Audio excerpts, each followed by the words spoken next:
don't understand what's going on with my life half the time. It's a lot of bits overlaid on each other. They are at least funny bits. I do my best.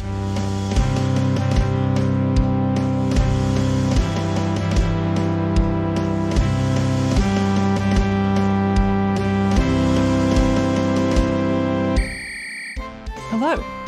Welcome to So We're Watching That Right, a podcast where two lesbians bully each other for having the same taste in anime. I'm Becky, scientifically certified best girl. And I'm Val, everyone's favorite harem protagonist. Welcome to Season 4. As we said on the live stream, we're changing up our format a bit, so today the idea is kind of like a throwback show. We're going to do a deep dive on an older show that we've already watched in full, talking about why it stuck with us, what it adds to our understanding of the anime industry, any other reasons that it's worth talking about. Today that is going to be Konosuba, or God's Blessing on This Wonderful World. Mm-hmm. Before we get to that, though, there are a few more recently older shows to talk about that just wrapped up, because we didn't get to wrap up the winter season because of timing with the live stream and stuff. But some shows that we love a lot ended, and we want to talk about how they ended, starting for the last time, but of course, with Journal with Witch. This is a top tier, even within the top tier of shows. It's really good, yeah. We're going to probably both read the manga. Yes. It's not officially licensed to my understanding, but it is available in full in English thanks to fan translation efforts, so... Hell yeah. You did send me a link, and I will have to dig that up again. And I will dig it up again for you when you forget to dig it up. Thank you for being my secretary, love. I do my best. Anyway, I got very excited. I want to say we got very excited, but I definitely got, way more excited than you did, I think, about Asa and Chichi. Mm-hmm. Chichi being this, tall, kind of slightly masked girl in Asa's class. She was giving very proto-Makio vibes. Yeah. We clocked her early on as kind of, very similar in some ways to Makio visually. Yes, she definitely is. If not personality-wise. Yeah. And then a few episodes ago, Asa got to class and Chichi was crashing out, screaming at her phone because she just read an article about college admissions discriminating against women. Mm-hmm. And she was off school after the crash out for a while. At the end of the penultimate episode of the show, Asa runs into Chichi on the station platform on the way into school, and they walk into school together, and they kind of hit it off. I mean, they were kind of already friendly, but they weren't really friends. Mm-hmm. But they have this really raw, subtle conversation. And Asa asks Chichi, "Are you okay?" in a weighty way, not just in a "how you doing" sort of way. And Chichi recognizes that. And then they're talking a bit also about Asa's situation, and Chichi asks Asa, "Are you okay?" Mm-hmm. There's a sense that although they're not in the same boat, they're in boats that are in the same troubled waters. And it builds up to Chichi asking Asa, sort of implicitly about her parents dying, "Can I ask you a rude question? Did you feel like your life was over?" And it's a gut-wrenching moment because it kind of holds on that for a second. It holds on that while it flashes back to the first time we've ever actually seen the car accident. Yeah, which was clearly a really fucking grim accident as well. Every time they've showed that shot, it's kind of turned something over in my gut. Mm-hmm. It's bad. And then Asa responds, "No, because I'm still alive," which she's clearly kind of picked up this attitude from Makio a bit. Mm-hmm. And there's a sense, I really want to ship Asa and Chichi, but there is a sense that what's really happening is that Asa is kind of becoming for Chichi what Makio has been for her, Mm-hmm. which is honestly better storytelling whether or not they end up dating. And then it has to be a band anime for a bit. And we haven't really had a genuine band anime since the podcast started.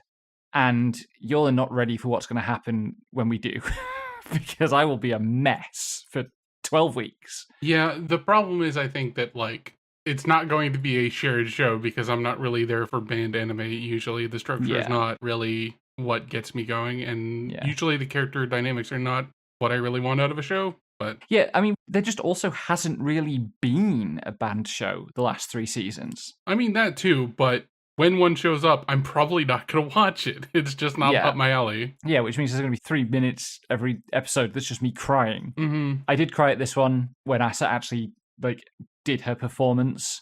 and the school loved it. And like the band club, they were performing in the school as a recruitment effort, trying to get first years to join. And they recruited 8 students, and one of them wrote on their form, "The girl who sang was really cool. I want to learn to sing like her," which is, oh God, that's the best thing. If you get that as an artist, that's the best thing. There's also a really goofy bit where like Asa asks Chichi to come to the gig and she doesn't, but she's at an upper window watching it in the like courtyard of the school. And at the end of the set, she like shouts down to Asa and says in English, "I witness you." And Asa gets real fucking mad at how cool it is. So maybe Chichi is Prince type, secretly. That's what you're weak to, so... I'm so dead if we do read the rest of this manga and, like, Chichi does start turning into Makio. I'm so fucking dead. She's like 3/4 of the way there. I know. I can barely handle one Makio. Before the gig, Asa is getting nervous and she's getting in her own head and she's worrying and she's talking to Makio about it and like, how do you manage nerves? Because Makio is setting up to give some sort of public address or something. And Asa is complaining about how she can't stop thinking. And Makio says, think and think and think, and then stop. And when Asa goes up to perform, she plays that thought back in her head and she does stop thinking and perform. And again, that's what it's like. You know, gigs I've done, I don't ever really remember the gig. I remember that it happened and how it went and how I felt. But there is a very different psychological state that happens when you're doing live music, especially in a small group. And that line just caught it perfectly.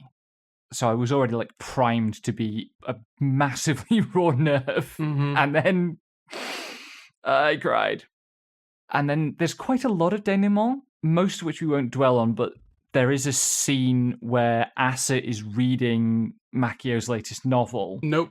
She's reading a post on her blog. Oh, okay. Is that what it is? It's an essay on her blog. Yes. That's somehow much worse. Yeah, that's why she was just like, don't fucking read the things that I write. And she's reading this blog post, and Makio is like explaining what she's been up to lately, basically. And she talks about adopting a stray dog, and it's Asa. And so Asa sends her a link to it via their text chat. So it's like, is this about me? Makio just comes back deadpan. Don't read the things I write. Yeah. I'm very much on Asa's side with that one. That's a dick move. And speaking of dick moves, we have to talk about the finale of In the Clear Moonlit Dusk, which starts with a dick move and does improve from there. Because at the end of the penultimate episode, Yoi had gone round to Kohaku's flat, his like furniture-less man cave, and he'd kind of laid her down and got on top of her. And that was the moment he chose to sulkily ask her about what transpired between her and Oji, the other prince that she works with. And she gives an answer that kind of leads to the conversation kind of spiraling into bad places. They fall out, basically. It is fundamentally because both of them are insecure and out of their depth. And Kohaku in particular has been playing it cool in what is basically a form of dissociation for years. We get some little flickers of like how other girls have treated him in the past. He's got all this like attachment anxiety and he doesn't know how to handle it. He doesn't know how to handle how he's feeling. And the morning after the fight, he shows up at school and drags his buddies into skipping to go and get ramen at 9 a.m. Yep.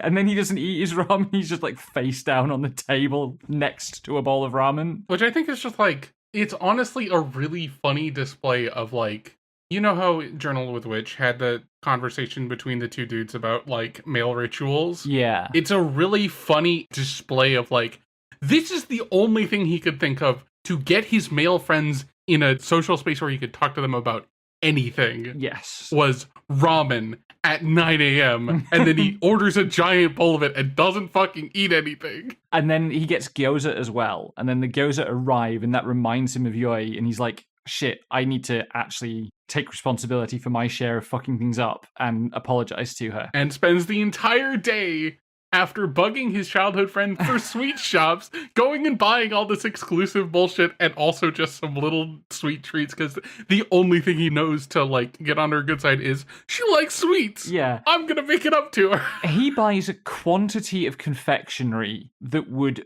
be more apt in like one of the kind of Villainess comedies, one of the like posh school comedies that we've watched. Or the sort of thing that a Prince character like Yoi would end up with after Valentine's Day. Yes. From the entire school. Speaking of Yoi getting gifts, though. Yup. She's at school feeling sad and bad, and a random girl comes up to her and gives her a gift.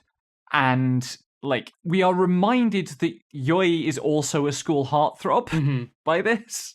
And the gift turns out to be nail polish, which this girl has picked out because she saw it and thought how well it would set off Yoi's eyes. And included in the gift is also a photo that this girl took of Yoi without her knowledge, that just happens to have caught her at a moment that she was looking at Kohaku. And so she's like transformed by her love for him and looking particularly good. And she looks at this photo and she thinks about what's happened. And she's like, because the gift is all like reminder that she's a prince and that there are girls in her school for whom she is their oshi to the point that they buy her gifts in a very like hardcore fan sort of way.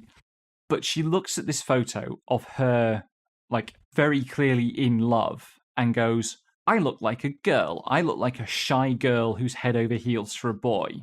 I'm finally in touch with my true self, which is a fascinating kind of place to end up in. I worry a bit that putting it like that makes it sound a bit trad-wifey or proto-trad-wifey.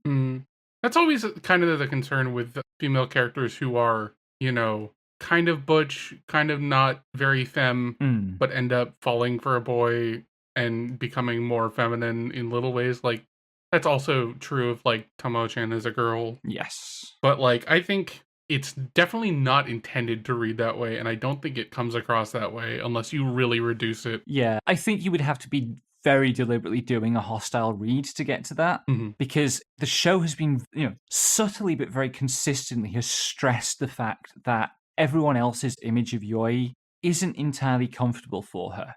And even though she sometimes plays along, it's not because she herself wants to lean into the prince thing. It's just that that's how she could be a part of social life in the school. And she gets to feel like a girl and, you know, meets up with Kohaku again, and they talk it out and they sort things out and they're together and hopefully they're going to be happy, and it's great. I'm finally not stressed about this show. It only took it ending. Yeah! Couple of brief mentions of things that finished. Reborn as Dragon's Egg, episode 12. So, Elucia Dragon is fighting this slime creature that is harvesting skills from everyone, realizes that the slime has access to all the same, like, awareness of the system that he does, and eventually destroys the slime. Well, actually, we don't know that the slime was destroyed. No, we do. Do we? He gained experience. Okay. What happens is he's fighting the slime, and the slime has immense regenerative powers, and sort of starts parasitizing him, basically. Like, puts a bunch of tendrils into him. It's gross. And he does a suplex of mutually assured destruction from, like, 200 feet in the air or something. And it's a devastating attack. They land in, like, a gorge, and the river that's in the gorge is, like, blown apart, basically. And he's won the fight, and it seems like the worst of it is over, and then the river returns and washes him out to sea. Yep, and both of his wives are like, oh no, my husband! Both Miria and the lizard. Miria and the lizard are on opposite banks of this river, staring after him forlornly. And then at the end, I am pretty sure it is reusing the opening shot of him hatching. I think that is the joke, yes. For him emerging, and he's like, have I reincarnated? Where am I? And he pops out and he's on a beach next to an ocean, presumably where he's washed up, and he's still the dragon. Yep. He hasn't reincarnated, which is a good way to end.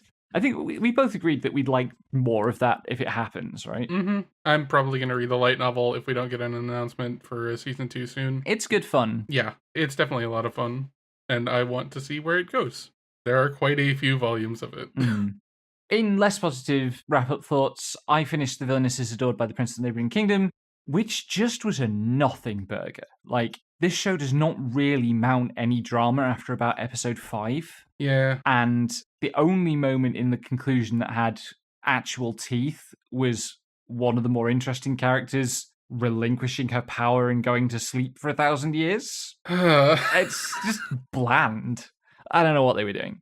So nothing to say about that, really. Yeah, which gives me time to talk about Jack of All Trades Party of None, which I watched. I think I watched one episode of at the start of the season, and then I didn't talk about it because I just wasn't watching it because we had too much stuff going on. Mm-hmm. But I binged it because it got a dub, and I was just like, fuck it, sure, I'll put this on while I do other things. So the shoelace fantasy stuff continues, where like he gets kicked out of the heroes party because they think they need a better enchanter to progress in the dungeon, and he's basically been like managing as a guy who wanted to be a swordsman but has the magical capacity to do enchanter things. But then he gets kicked out. Turns out he's very good at doing all of the roles because he's basically been playing party commander and tactician the entire time. So he is very good at being in a party and making sure people follow the rules, which the whole thing about this setting is that there was a theory of party composition that was brought up by a character who is fairly important in the actual show. Mm-hmm. And he doesn't fit that because he's not as good an attacker as the hero of the heroes party. And he is theoretically not as good at enchanting as other high-level enchanters, except he was used to all of their bullshit and used to dealing with their magic resistances and knew all of their party timing because managing buffs is a nightmare. And he had the right autism for it. So he gets kicked out. He ends up teaching a bunch of people in another guild run by the person who came up with the party composition theory stuff, and ends up taking a few kids under his wing. But also there's this like spiral of like intrigue that's supposed to be happening where he's actually like from this weird batch of like human experimentation stuff. Okay. Where they were trying to manifest some sort of like insane power that they thought wasn't present in him, but might be. And he was quote unquote killed by this organization. And this sets off a girl who comes back to be the villain of the end of this season, who thought he was dead and thus wanted to, you know, shatter the world because anime girls are normal. That's us, normal anime girls. It's really a lot of the like shoelace fantasy stuff is people just not recognizing what the main character who gets kicked out is capable of for no good reason. But they really, really try to justify why the role he was given was so stark. Like, all of these people in other parties can do these crazy magic things, and we have, you know, less powerful versions of those. So clearly our guy is, you know, not as good as them. But it turns out, no, there's a bunch of lore reasons for that, and it's mostly magic resistance. Because if you're really magic resistant, you don't take so much damage from enemy magic, but also all the buffs are harder to get through. Whoops. Yeah. And the heroes party completely fucks up trying to fight a black dragon, which they've killed before, and it gets set loose on the newbie party that the guild is trying to train, and a whole bunch of shit happens. It's fun. There is a season 2 inbound, and I'm like, I'm probably gonna watch that, but it's like, I think this is probably the upper limit for like what shoelace fantasy can get away with justifying things, because they put a lot of effort into doing that, and it's fine. I'll probably watch season 2, but it starts bleeding from shoelace fantasy into like, you know, this guy is secretly the chosen one. Right. Stuff, yeah. Which is like, this is where the premise genre kind of blends into other things. This is probably the furthest it'll go while still staying shoelace fantasy. Yeah. Anyway, that was a lot of rambling. Yeah, I mean, it sounds interesting. We are also still watching You and I Polar Opposites, but that hasn't finished yet. It's finished. It hasn't been finished dubbing yet. Yes. Because for some reason they took another week break. Yeah, we are still waiting for the dub of the final episode, and I need it. I need more of this show. I need all of this show forever. It is happening. We are going to go season 2 in summer, but you are impatient. Only one more season is not enough. I love these kids so much. And also the dub is insane. It's so good. The dub is so good. Yeah. Anyway, let's talk about what absolutely is bizarrely a landmark show in our anime watching together. Konosuba. It really is.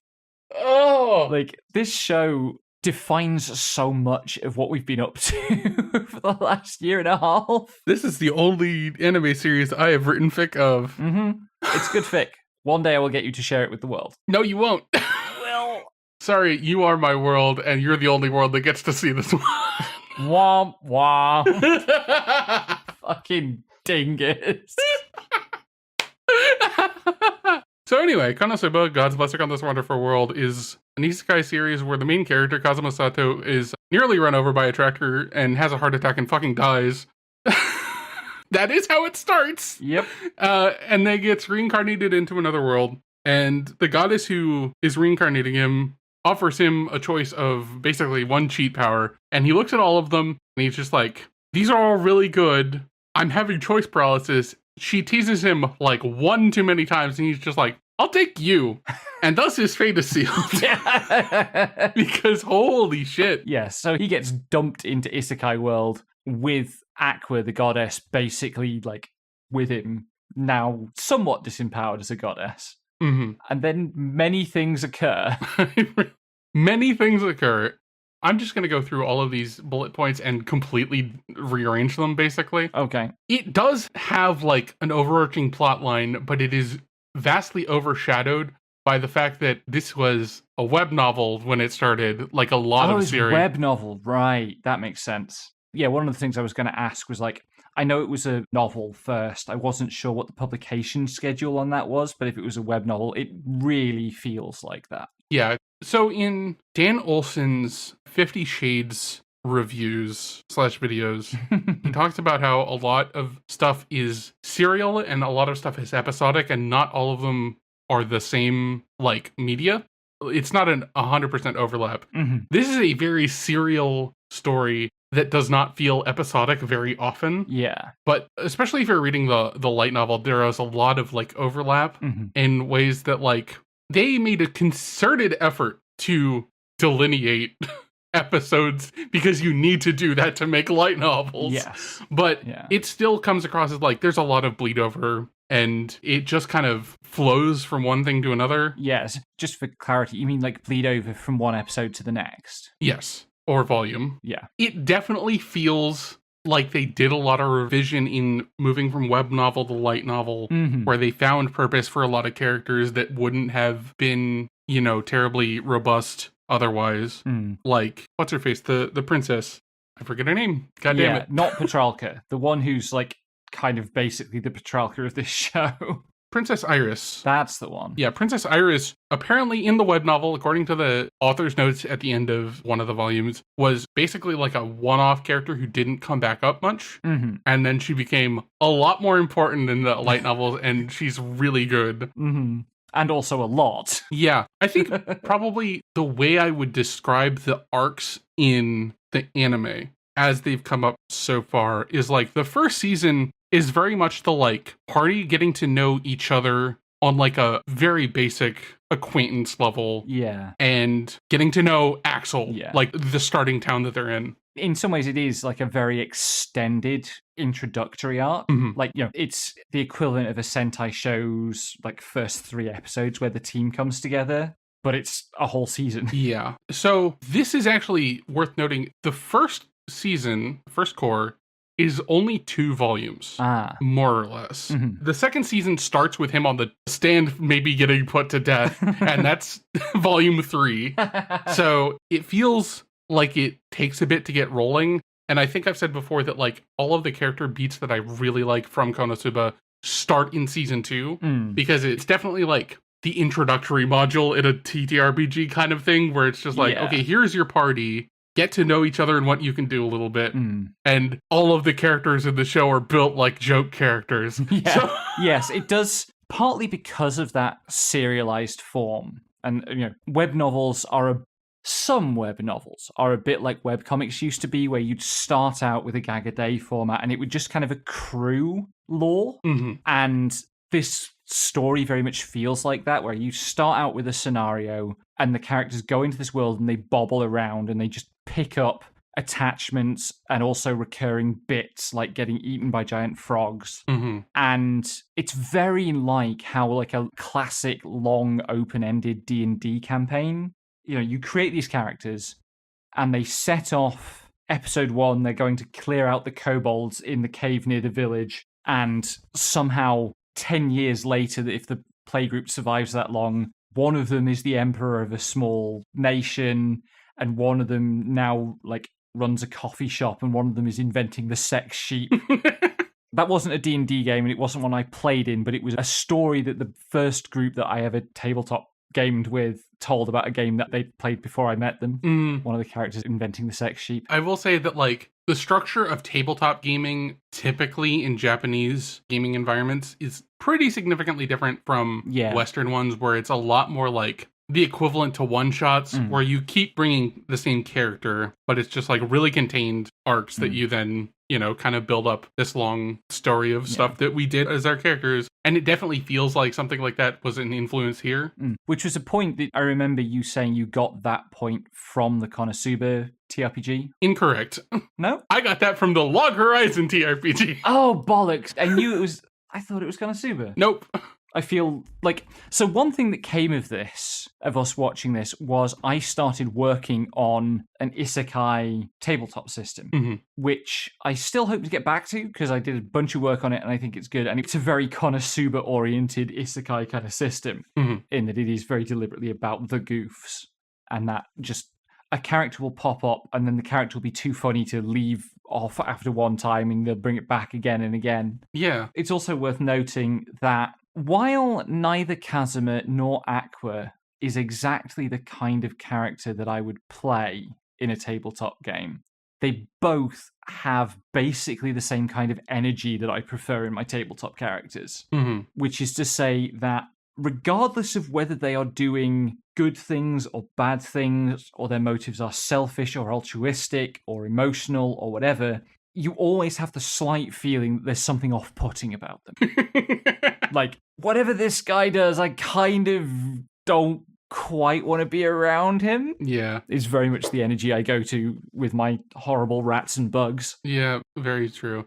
So, season 1 of the anime, at least, like I said, the first 2 volumes, is a lot of character gags, the characters getting to know each other, getting to know the town and the people in it, and it culminates with them defending the town, the starter town, what is supposed to be, from the Walking Fortress. Yes. With all the shenanigans and tricks they can come up with, and it's filled with a lot of character bits that are just like very... we are level 1 to 3, and we have jangled some shenanigans in our character sheet, and we shouldn't be built like this. Yes. But we are now teaming up, and we are inexplicably ride or die for each other because we know no one else is gonna fucking help us. Yeah. We hate each other, but also we're the only people we've got. Like, Mitsurugi shows up, Kyoya does, and he's just like, oh, I'm gonna rescue Aqua and start shit with Kazuma, and Megaman and Darkness go, fuck this guy, can I kill him?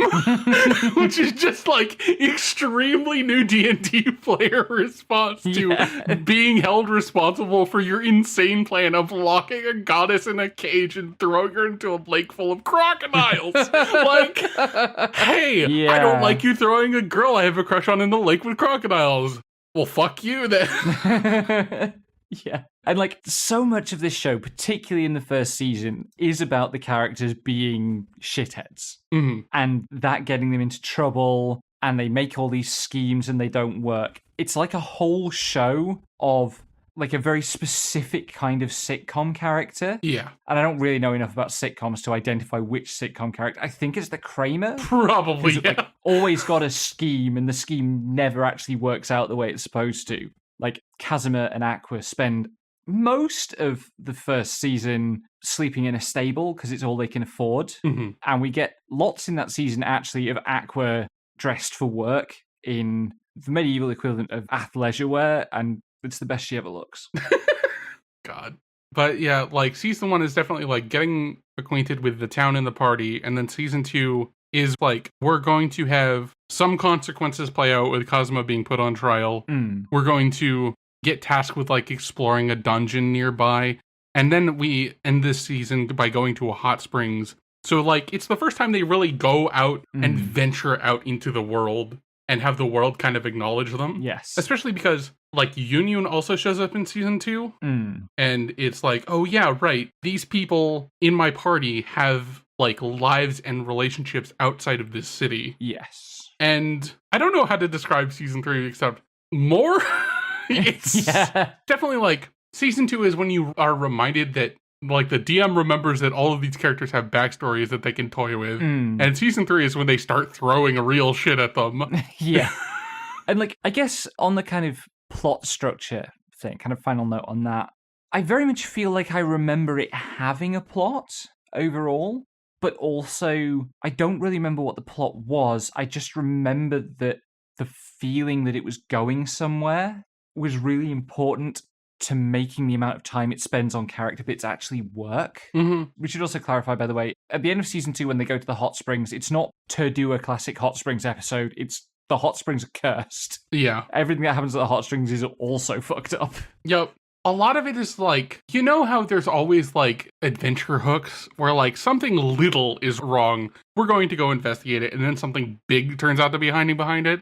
It's that over and over and over again. Yes. Kazuma's just like, it's fine. We'll go to the hot springs town, take a little relaxing trip.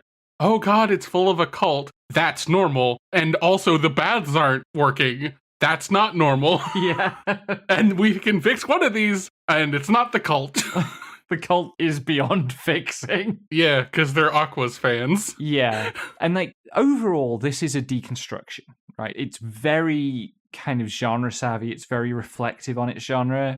And there is this problem with deconstructions of Japanese genres, which we think of variously as the Yeek problem, Y2K technically, but we'll call it Yeek because it's always written Y-I-I-K because fuck them. And also Doki Doki Literature Club. Both of those are Western-made video games constructed as satirical or deconstructive of Japanese genres.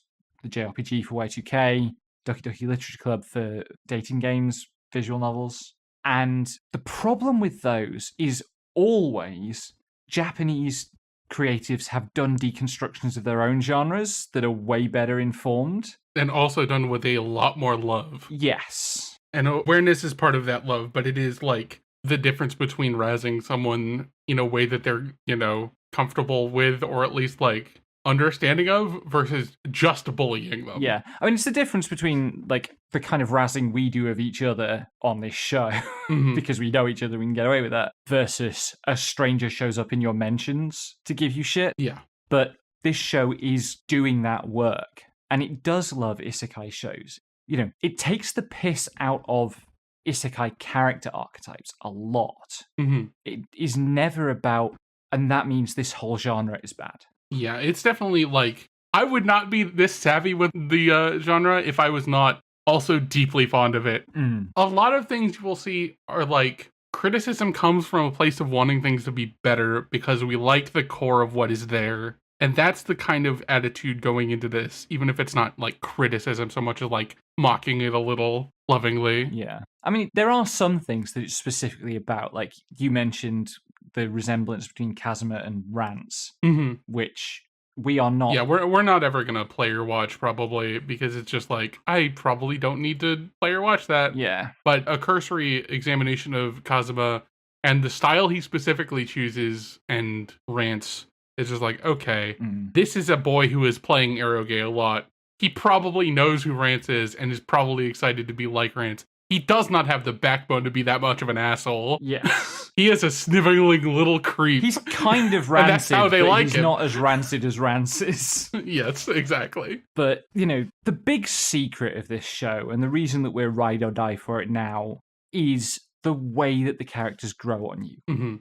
They start out as weeds, but even a weed will grow on you. Because, like, it's just a fact that no matter how unserious something is to you, if you keep spending time with it, that time is a weight that will put seriousness and meaning and stuff into your time with a character or whatever. Like, you will, a creative partner that you've worked together with for a decade and are now engaged to. I don't know what you mean by that.